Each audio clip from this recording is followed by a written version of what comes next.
timaha low parasite ka videoga igu sugaysan haddii aan soo koobo fahan guud marka hore waa maxay low parasite sidee ku ogaa karaa in timahayga low parasite ay yihiin maxaa u wanaagsan timahayga iyo sidoo kale maxaa ka ilaaliya marka hore low parasite waxaa waay timaha dulduleeladooda ay aad u yar yihiin ay ku adag tahay waxyaabaha kor ay ka marisid inay qaataan nafaqada ama saliidda soo marka wax ugu fiican waxay tahay in jir ahaantaada aad isnafaqaysid cuntid cunooyin borotiin leh sidoo kale biyo badan inaa cabtid cunooyinka borotiinka leh marka maxaa ka mid waxaa ka mid cunooyinkaas cunooyinka ay ku badan yihiin vitamin A-ga C-da D-da E-da zingaha biotin waxyaabahaas oo dhan timay aad muhiim ugu yihiin cunooyinka marka waxaa ka mid ay ku badan yihiin intaas ama laga helo kalluunka digirta malayga ukunta sidoo kale tufaaxa karootada waxyaabahaas dhan afakaadhada sidoo kale 8 galaas oo biyo inaa cabtid waxyaabahaas dhan waxay ka saacidayaan in timay ay ku qoymaan sidoo kale waxaa taagan su'aal oo ah inaa isweydiisiin laga yaaba haddii aan intaas isticmaalo timahayga low parasite ma ka baxayaan oo ma galayaan timaha normalka maya ma galayaan balse waxaa samayn kartaa in ay u ekaadaan timaha normalka ah si fudud aa u shanleysid si fudud ay kugu dhalaalaan waxyaabahaas dhan marka waxay ku xiran tahay inaad cuntid oo fiican low parasite maxaa yeelay sababta isku bedeleen maxay tahay saas way u abuuran yihiin timaha u abuuran si kastoo cuntid yani low parasite kama bixaysid laakiin timahaaga waa qurxisa kartaa waaye gudaha haddii aad borotiinka isticmaashid timahaaga normal ay noqdaan inaa shanleysid yani quruxdooda waxyaabada dhan aad u muuqanayaan taas inaa fahantiin afkada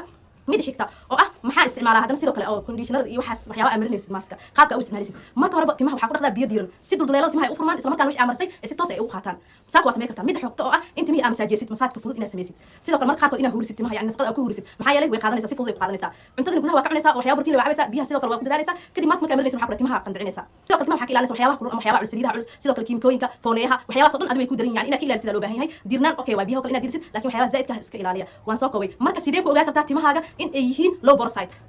waxaa ku ogaa kartaa timaha inay low parasite yihiin dadkan garanay dadka garanaya way garanayaan inta hadda videoga u jawaama inta kale haddii lacala isweydiiyaan timaha inaa ogaatid inay low parasite yihiin in kale waxaa samaynaysaa bacteria biyo kusoo shubanaysaa bacteria markaa biyo kusoo shubtid kadib hal tin oo khaleel aha soo qaadaysaa oo yani nadiif ah timaha inay qalalan yihiin way dhaqan yihiin saliid iyo waxyaaba culus waa inaysan lahayn marka timihi asaartid marka waxaa rabaa timaha kor iska saariyin markaas low parasite waaye 5 daqiiqo camal sugay ilaa 3 daqiiqo meelaha sugay tinta ayadaas xukumaysa adiga dhowr xabtin saaran hal xabtin bisa saaraysaa ayada hadday gudaha u gasho markaas waa qodob oo ah hoos hadeed oo ah high protein ah haddii dhex tagtana inay normal ay tahay laakiin hadday kor saaran tahay waxaa soo galaysaa low parasite